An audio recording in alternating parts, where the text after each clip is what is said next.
Pay close attention. What you're about to see is Bible prophecy being fulfilled.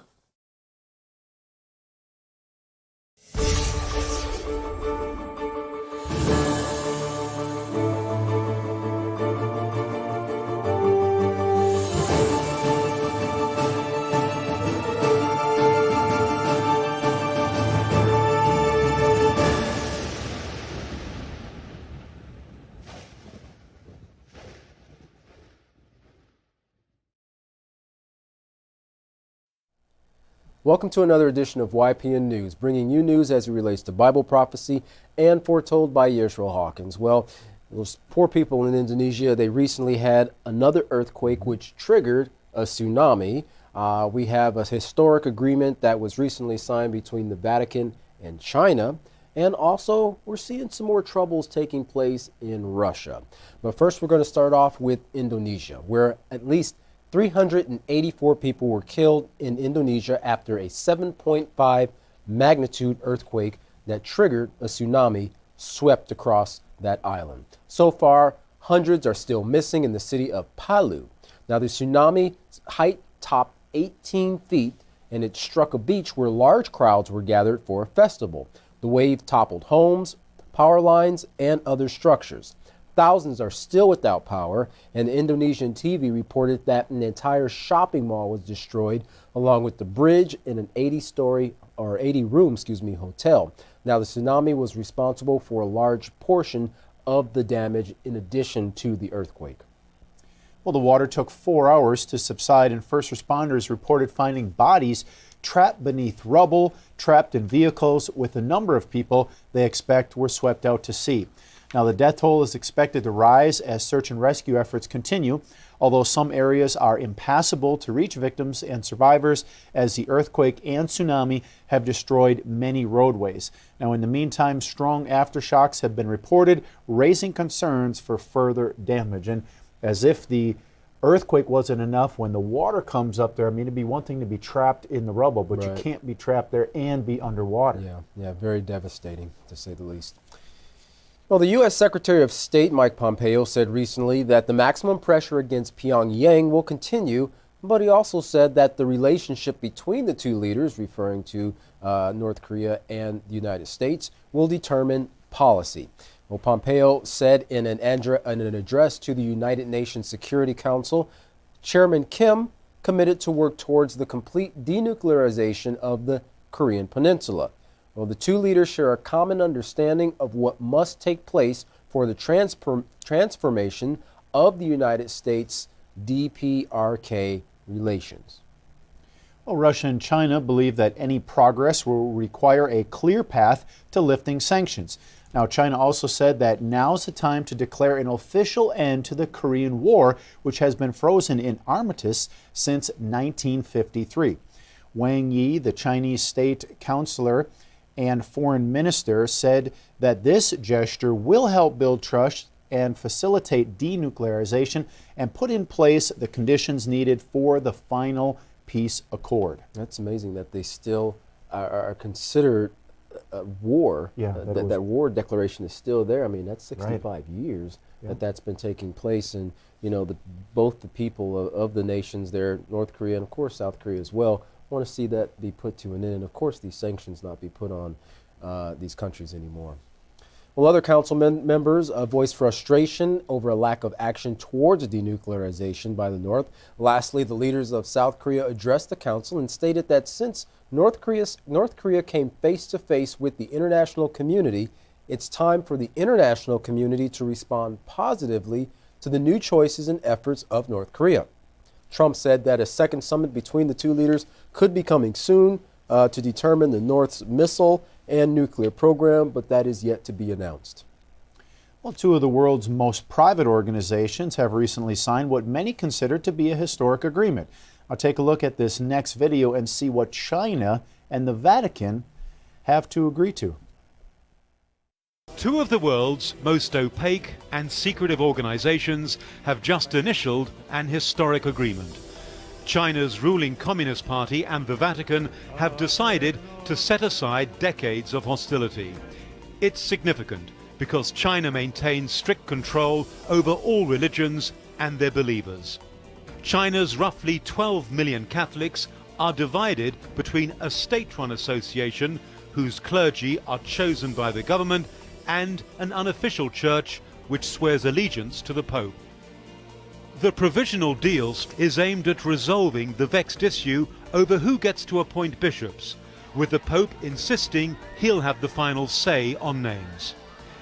This breakthrough could be the beginnings of a rapprochement for the first time since diplomatic relations were severed 67 years ago.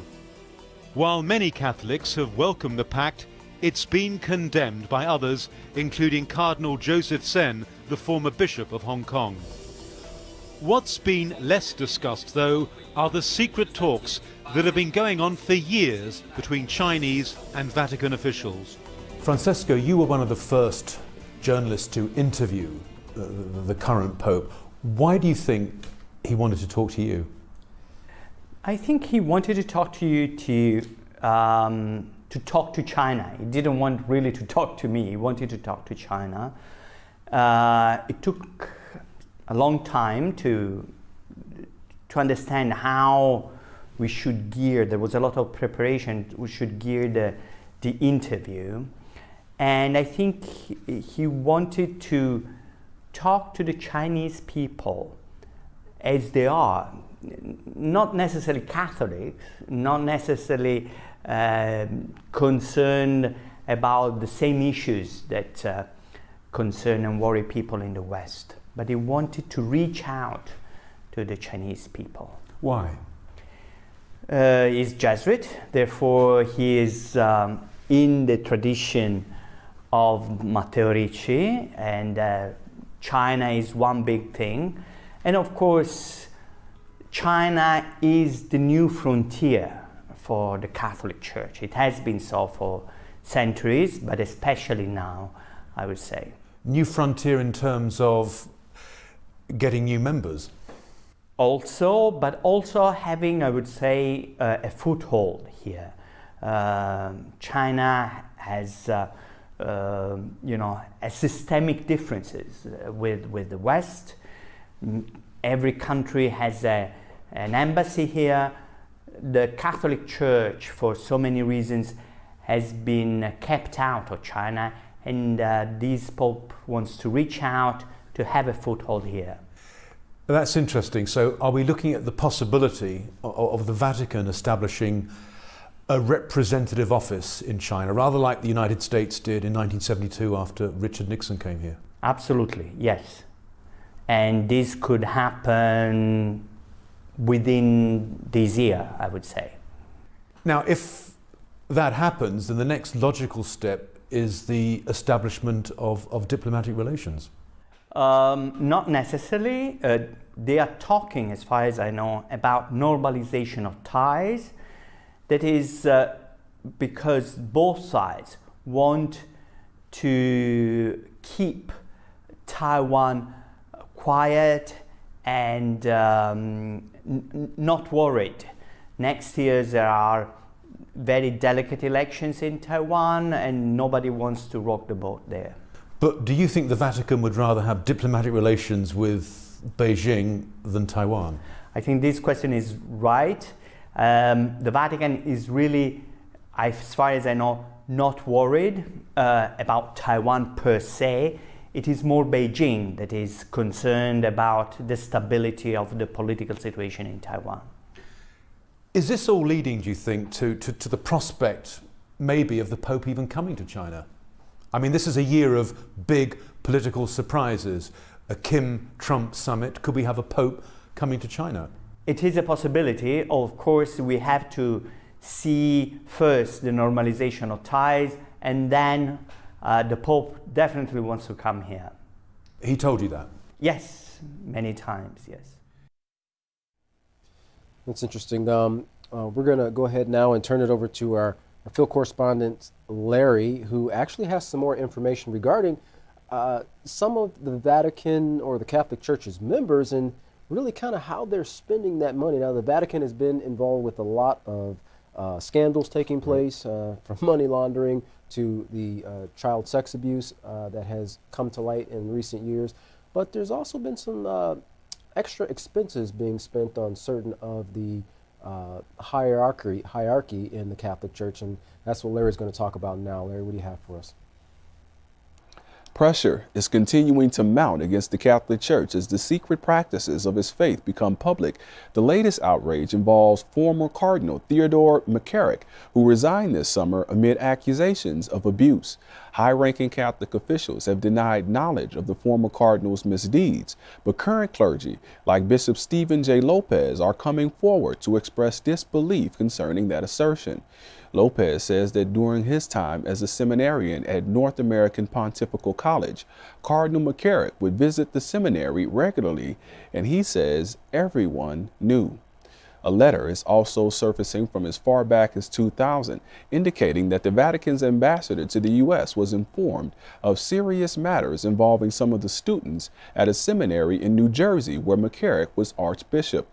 There is now back and forth between Catholic higher-ups as to who was and who wasn't informed concerning the former cardinal's depravities, and why it was exactly that McCarrick was allowed unfettered access to students at one of America's leading Catholic institutions, despite a heavy cloud of suspicion.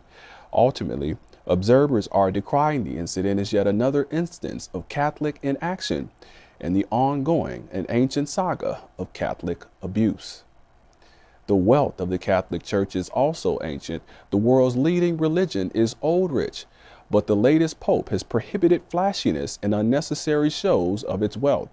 One of his bishops, nicknamed Bishop of Bling, has had difficulty towing the line, however, and has been reprimanded on at least one occasion for lavish spending, which included a $20,000 bathtub and a landscape garden that rang in at over $1 million. Franz Peter is the Bishop of Germany, Europe's strongest economy, and is probably best known for the $40 million residence he flaunted for cameras several years ago. Pope Francis prefers to present an image of simplicity, however, and so Franz has now been officially suspended for jeopardizing the veneer. Analysts say the Bishop of Bling has been made a shining example. For YPN News, I'm Larry McGee. Katan Jeff, back to you. Well, I guess a bishop, knowing that the Catholic Church is the richest organization in the world, decided he'd spend a little more. Interesting. Well, according to a recent Reuters report, Russia's Orthodox Church said it would no longer participate in services orchestrated by the ecumenical patriarch of Constantinople. Now, this in the latest development in the Ukrainian Church's recent attempt to break away from Moscow's control. Well, in 2014, after Russia annexed the Crimean Peninsula, Ukraine's pro-Western political leaders have looked to take the former Soviet republic out of Moscow's influence. A Russian church spokesperson, Vladimir Lagoida, said the church would also suspend all services with top priests of the Patriarch of Constantinople and will not commemorate the ecumenical patriarch Bartholomew I in its services. Well, almost 1 year after the region's legal independence referendum, police clashed with Catalan independence supporters in Barcelona, Spain. Police officers lined up to block the way to the Spanish police headquarters as protesters sprayed colored powder. Now, the protests saw some violence as police officers pushed back protesters with batons. In front of the Catalan government, pro-independence protesters called on Europe for support, and one protester said, "We still need support on a European level. I think people who are outside, especially Carlos Puigdemont, are doing a very good job. And I think that step by step we'll get it, but it won't be today or tomorrow. I know that sometimes we are discouraged and think that they have betrayed us, but I think that things are going well." So another example of a country there, or not really country, but the city wanting to split off and become independent. Right. Well, the U.S. consulate in Bozrah in southern Iraq is closing and evacuating diplomats stationed there. Now, this comes from the State Department in lieu of recent unrest in Bozrah, including rocket attacks close to the consulate. Now, the State Department says that there are credible threats against the U.S. from Iran and militias backed by Iran. At the recent UN General Assembly, Palestinian President Mahmoud Abbas tore into U.S. President Donald Trump, refusing to accept the U.S. as the sole mediator in the Middle East conflict. Let's take a look at some of the comments President Abbas made, along with the French President Emmanuel Macron.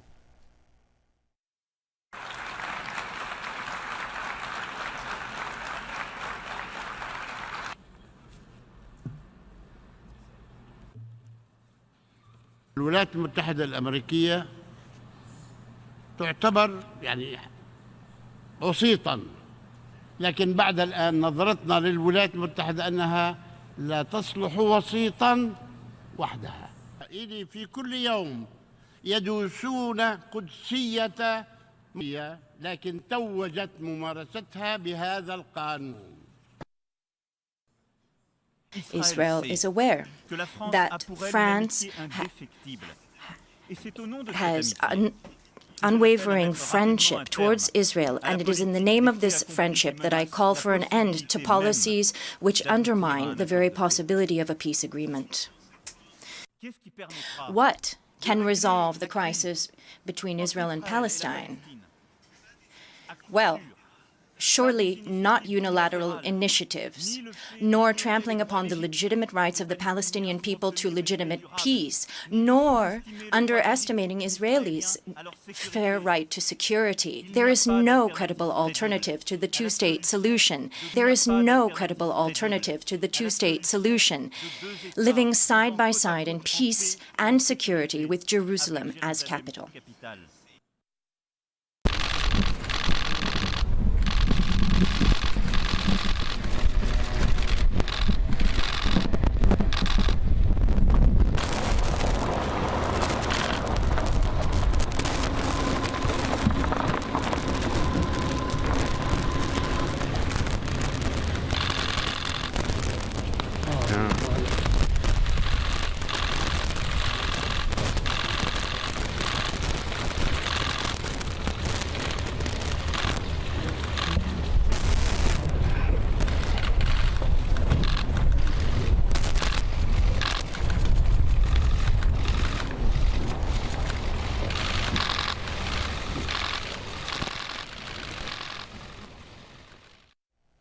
Well, the two leaders seem to agree quite well on the issues there that they discuss with between the Palestinians and Israelis.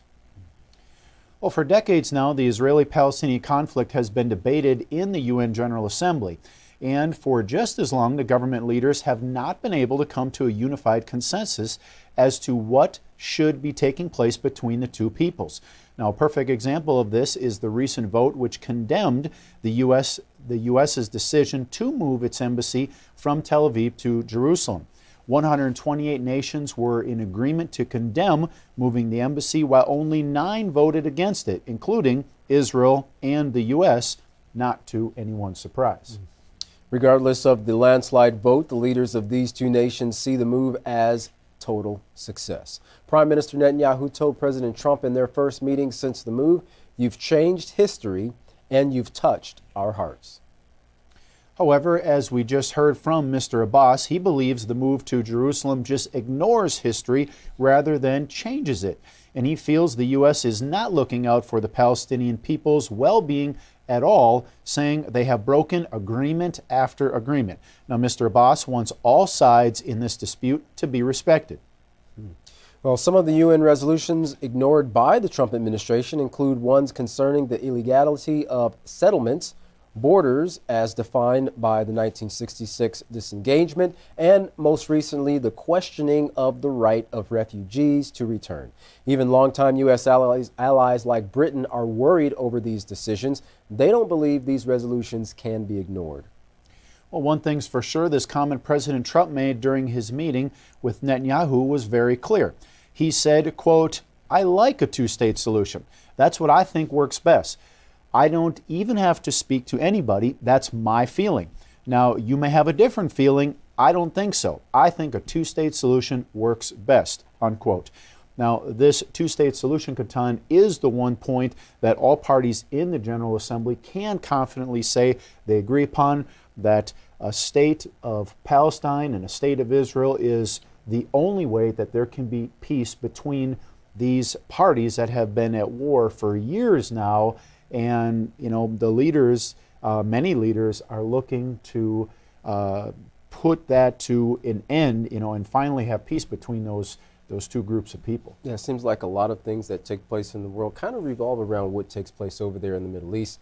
Interestingly enough, Yisrael Hawkins wrote about this actually taking place with this agreement back in the late 70s in the book entitled Mark of the Beast. I think there's 2 volumes, Volume 1 and Volume 2. And we saw many years later that actually come to fruition in 1993 with the signing of that agreement and then it taking effect later on in October of 1993. So we're kind of seeing the tail end of that agreement in its initial 3.5 years, which there was a 7-year agreement, the Oslo Accords. They're looking to get that restarted again. So it'll be interesting to see how all this plays out, because really all eyes are kind of on Israel and Palestine and that solution, that 2-state solution, taking effect again. If you'd like to learn more about the 2-state solution and the prophecies concerning that area in and around the great river Euphrates, as well as where all of mankind is headed in the next few months to years, why don't you write the House of Yahweh to find out more information? And when you do, don't forget to request your free copies of the monthly newsletter and the prophetic word. Here's how. To write the House of Yahweh, you can write them at The House of Yahweh, P.O. Box 2498, Abilene, Texas 79604. You can also call them at 1-800-613-9494. Visit them on any of their websites by going to yahweh.com, YisraelHawkins.com, or Yahweh'sBranch.com. You can also visit our website by going to YPNnews.com. You can email the House of Yahweh by going to info@yahweh.com. And for all calls outside the United States, please dial the number on your screen. And again, if you're interested in understanding the Holy Scriptures, including Bible prophecy, check out the free online programs, which are an excellent study resource to the Holy Scriptures, the Yisrael Says program and the Ask Yisrael program. And you can find that by going to YisraelSays.com and AskYisrael.com.